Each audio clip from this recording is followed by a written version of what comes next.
ஒரு நல்ல வார்த்தையை நான் படிச்சேன். என்னன்னாக்கா, dignity is gifted, not earned. ரொம்ப நல்லா இருந்துச்சு அதை படிக்கும் போது. Dignity is gifted, is not earned. அதாவது டிக்னிட்டி, அந்த பெருந்தன்மை வந்து நம்மளுக்கு ஒரு பரிசாக கொடுக்கப்பட்டது. அது நம்ம நம்ம நம்ம அதை சம்பாதிக்கணும்னு அவசியம் கிடையாது.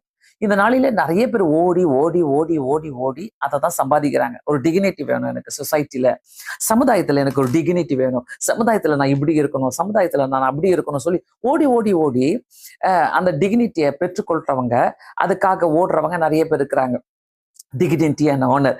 ஸோ ஒருவர் அதை தேடிக்கிட்டு வரோம் என்பதை கண்டிப்பா அதை நம்ம எல்லாருமே புரிந்து கொள்ள முடியும். ஆதியாகமம் 1வது அதிகாரம் 26வது வசனம் 27வது வசனத்தில் நீங்க பார்த்தீங்கன்னாக்க, 27வது வசனத்தை நான் வாசிக்கிறேன். தேவன் தம்முடைய சாயலாக மனுஷனை சிருஷ்டித்தார், அவனை தெய்வ சாயலாக சிருஷ்டித்தார், ஆணும் பெண்ணுமாக சிருஷ்டித்தார்.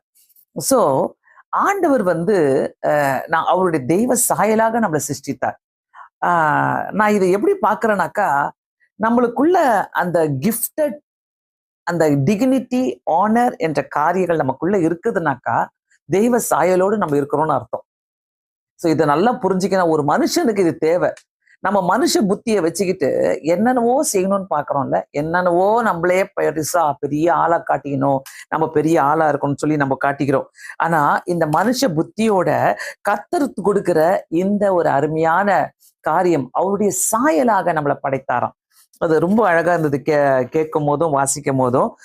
ஆதியாகமம் 1வது அதிகாரம் 26வது வசனம் 27வது வசனம், பின்பு தேவன் தமது சாயலாகும் தமது ரூபத்தின் படியையும் மனுஷனை உண்டாக்குவோமாக, அவர்கள் சமுத்திரத்தின் மச்சங்களையும் ஆகாயத்து பறவைகளையும் மிருக ஜீவன்களையும் பூமியில் அனைத்தையும் பூமியின் மேல் வரும் ஊரும் சகல பிராணிகளையும் ஆளக்கடவர்கள்.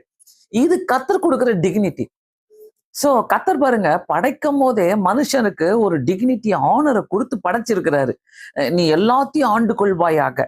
நம்ம போய் ஆண்டு கொண்டு நம்மளே வாலண்டியரியா போயிட்டு நான் தான் லீடரு, நான் தான் பண்ணிக்கணும், நான் தான் செஞ்சுக்கணும் சொல்லி நம்ம காட்டினாக்கா அது டிக்னிட்டியே கிடையாது, அது கௌரவமே கிடையாது.